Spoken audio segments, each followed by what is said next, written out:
तर हॅलो गाईस, आपण आलो निमखेडीमध्ये काम होतं थोडं.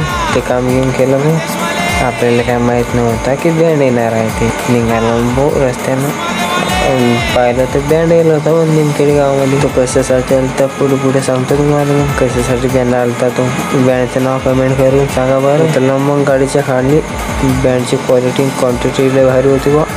पब्लिक तर काय बी जमा होऊन होती. होतं बघ गणपती विसर्जन घेतली बघ पुढची सेल्फी. आपल्याला काय माहीत नव्हतं की आपले फॉलोअर्स आपल्याला हात देतात. आलो मग बाप्पाच्या मूर्तीपाशी. मग बाप्पाची मूर्ती लय नाराज झालता बाबू माझ्या पण. बाप्पाची मूर्ती चालली म्हणून तयारी झाली होती बाप्पाची मूर्ती नेण्यासाठी. मग घेतली मग पुढची सेल्फी. अजून मग बँड कसा वाजतो तो कमेंट करून सांगा बरं.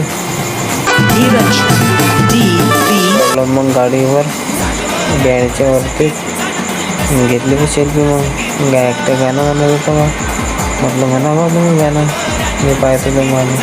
गणपती विसर्जन होतं. मग गायक काय बी उभारी हसत होता. मग पब्लिक आहे म्हटलं बँडने टाटा केला होता निघालो घराकडे. बोला मी तर गाडीवरच नचत होतो बा. भेटू मग न्यू ब्लॉगमध्ये. सपोर्ट करा गाईस.